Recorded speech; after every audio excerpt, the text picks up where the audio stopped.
तो hello guys, आज की टाइम्स ऑफ इंडिया जो न्यूज़पेपर है उसकी इंपॉर्टेंट न्यूज़ है। एक नया धूमकेतु खोजा गया है जिसका नाम है कॉमेट खोजा गया जिसको नाम है C2026 A1 MEPS। अब जो MEPS है वो जो 4 खगोलीय वैज्ञानिक ने इसको खोजा है उसके जो सरनेम है उसके लास्ट अक्षर के या फिर लास्ट उसके आधार पर इसको रखा गया है MEPS। ये क्रूटेज सन ग्रेजिंग ग्रुप का कॉमेट है, धूमकेतु है। अब ये ग्रुप क्या होता है, इस ग्रुप में अब तक सबसे ज़्यादा विशाल चमकने वाले धूमकेतुओं को रखा गया है। अब आता है सन ग्रेजिंग क्या होता है। सन ग्रेजिंग जो भी धूमकेतु सूर्य के सबसे नज़दीक गुजरते हैं, सबसे नज़दीकी से अर्थात जो सूर्य की सबसे बाहरी लेयर होती है कोरोना, वहाँ से गुजरते हैं, उन सबको हम सन ग्रेजर बोलते हैं, सन ग्रेजर धूमकेतु बोलते हैं, जो इन्हीं ग्रुप में आते हैं।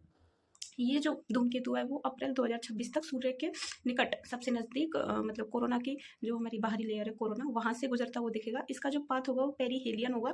जो पाथ होगा वो पेरीहेलियस पाथ होगा। पेरीहेलियस पाथ क्या होता है, तो जो सूर्य का सबसे नज़दीकी बिंदु होता है उसको बोलते हैं हम पेरीहेलियन पॉइंट बोलते हैं उसको। तो जो सूर्य के सबसे नज़दीक से जो गुजरता है, उस जो रास्ता होता है गुजरने का, उसको हम पेरीहेलियस पाथ बोलते हैं।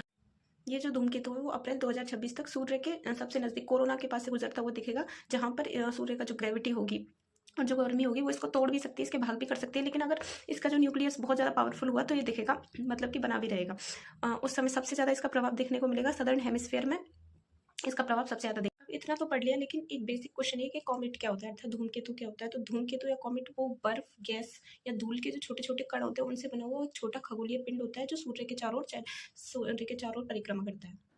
इसमें एक टर्म आई थी पेरीहेलियन, तो इसका अपोजिट होता है एपीहेलियन। पेरीहेलियन और एपीहेलियन सूर्य के सबसे नज़दीक और सबसे दूर वाले बिंदु होते हैं। जो पेरीहेलियन होता है वो सूर्य के सबसे नज़दीक वाला बिंदु होता है, जहाँ पर गति भी बहुत अधिक होती है, टेम्परेचर बहुत अधिक होता है।